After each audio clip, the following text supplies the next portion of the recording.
One of the legit loan of this year 2025 is itong si Kasialo Loan App. Kung wala ka pa nito, no, downloadable siya sa Google Play Store, sa Huawei at saka sa App Store. FYI guys, no, last year may account ako dito kay Kasialo. Up to now, ongoing account ko dito. May loan offer sila sa akin, but this time guys, mag-update lang tayo ng application kay Kasialo this year 2025.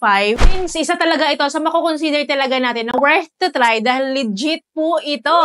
SEC registered, NPC regulated, CIC accredited. Kaya talaga namang sealed na sealed tayo dito kung legitimacy lang din naman ang pag-uusapan. Well, based sa experience ko nung nakapag-casual ako dito, buo siyang matatanggap. Legit yun. Mababa yung interest rate niya. Kaya lang, meron lang siyang mga other fees like insurance and service fees. So, lahat naman yan pag-uusapan natin sa video na ito. Kasi itong loan app na ito, nagkaroon siya ng update. So, in this whole video, isi-share ko sa inyo step by step on how to apply dito, paano mangutang dito, ano yung mga details na kailangan natin malaman before proceeding. So, FYI guys, tumatanggap siya ng kahit unemployed tayo. Wala tayong payslip na kailangan i-provide. Kailangan lang natin ng ID, personal details, self-verification, mobile number. Ganun lang po. Medyo may kahigpitan lang sila sa verification. Pero worth it naman guys kapag na-approve tayo dito kasi hindi siya 7 days to pay. Lalo kapag first timer ka dito. I-share ko sa inyo yung mga first timer dito sa Kasialo at i-share ko pa rin sa inyo, no, yung existing customer dito sa Kasialo para meron kayong comparison. So, open natin si Kasialo app at marami siyang mga permission dito na we need to allow na para makapag-proceed. And then here po, nagpapautang daw po siya ng up to 25,000 pesos. Wow. So, alam nyo ba, nung first time ako last year, na nangutang dito, up to 11,000 lang yung ino-offer niya sa akin sa first time. Pero ngayon, up to 25,000 na. Well, anyways, we need to sign up kung new account tayo or new borrower po tayo. So, if you are new, no, click lang natin tong sign up. And we need to enter our mobile phone number. Magpapadala po sila ng 6-digit code, no, enter po natin dito para makapag-proceed tayo. And then after nyan, mag-enter po tayo ng ating email address. Magsisend po sila sa atin din ng verification. And i-check po natin yung email natin. And then si Kasialo po, usually nasa spam siya napupunta. I-verify lang po natin. So, nakalagay na dito sa app na email verified. So, click lang natin yung continue. So, here po, sabi nga ni Kasialo, nag-offer siya ng up to 25,000 pesos. So, to start the application, click lang natin to. And then after that, ito yung ipoprovide natin, our personal information and then the work information. Mabilis lang. Easy application lang talaga dito kay Kasialo. Hindi mahaba at hindi matagal din. So, click lang natin itong get started. And here po, we need to provide the personal information that they need, including our name, citizenship, gender, marital status, employment. Ito yung sinasabi ko sa inyo na may choices sila sa employment at hindi sila nanghihingi ng proof of employment. So, sabi ko sa inyo din na tumatanggap sila kahit unemployed. So, madaming choices dito. So, pipili lang tayo ng isa dyan. Then, that is followed by our personal email. Dapat, guys, totoong email address talaga yung nilalagay nyo dito kasi for verification nila yun later on. So, after that, i-inputin natin yung current address, ang ating mother's maiden name, educational attainment, total family monthly income, secondary mobile number. After providing that, this is followed by the work information, guys. So, since ang nilagay ko doon is unemployed, so nilagay ko lang yung company name na none. And after that, we need to input the gross monthly salary including the extra income daw. Para tuloy na ma-verify na yung account natin dito, we need to provide our ID and the facial recognition. Well, ito nga pala yung mga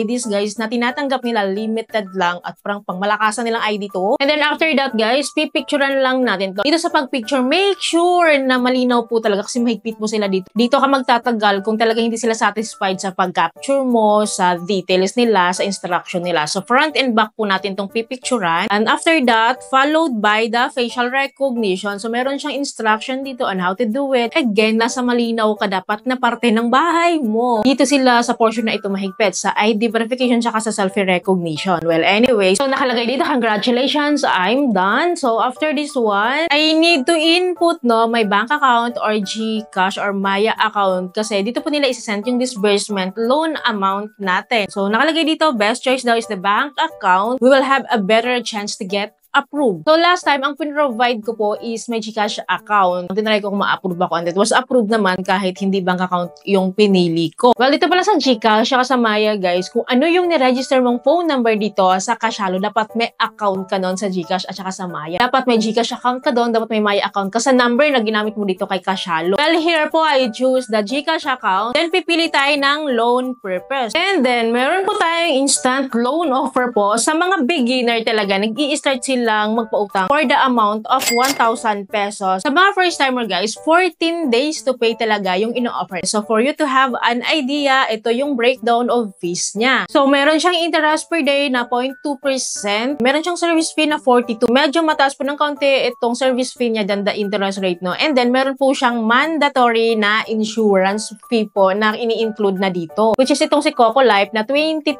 pesos lang naman, pero no, malaking bagay rin sana ito. Kaya siya nag-total po ng 1,094.61. So dati guys, nawi-waive itong si Coco Life or si insurance. Pwede natin siyang hindi include, pero ngayon mandatory na siya. Required na po siya. Anyways, gusto natin mangutang dito. I-click lang natin tong apply now, and then here po, we need to accept, no, their product information, loan agreement, promissory note, and then magsisend sila sa atin ng 4-digit code, and then application submitted na po. Right after guys, parang ang bilis. Nakalagay dito, you did not qualify for a loan, and then I will get back down. Try again by September 19, 2025. Grabe naman. So bakit naman agad-agad? Dati hindi ganito eh. Cheese, nagulat ako ngayon na ganito na pala ang update ni Kasialo. Parang ang higpit niya naman ngayon. Well, kung beginner ka, try nyo kasi madali pong mag-apply naman dito. Well, as an existing borrower dito guys, i-share ko na rin sa inyo, after the loan amount na ginrab ko dito sa Kasialo before, may offer na ako ngayon ng up to 45 days to pay. So, ganun siya kahaba, no? So, pahaba naman ang pahaba tayo dito kay Kasialo once po na repeated client nila tayo. And for your information, meron siyang offer sa akin ng maximum of 6,000 pesos ngayon. So, ito yung pina-follow up sa akin ni Kasialo. Siya yung text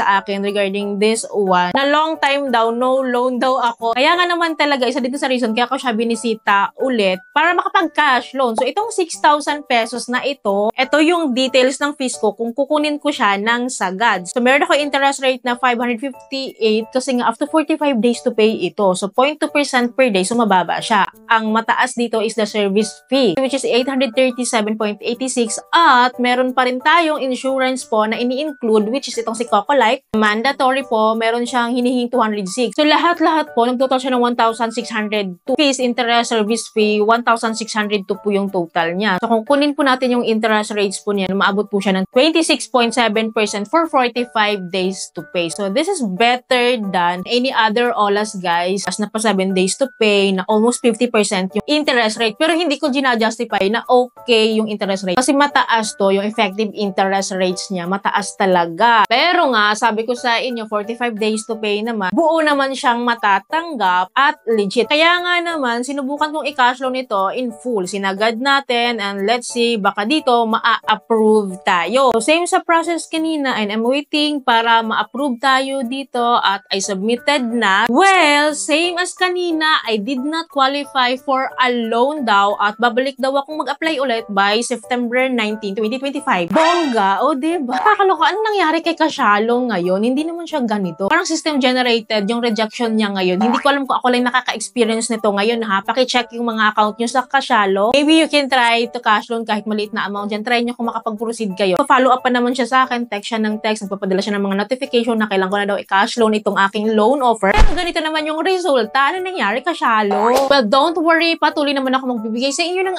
update regarding this Kasialo loan app at different loan app na existing ngayon. Kaya dapat po nakasubscribe po kayo and click nyo yung bell button para lahat ng videos ko is updated and notified po kayo. Okay lamang po. Thank you for watching. Bye!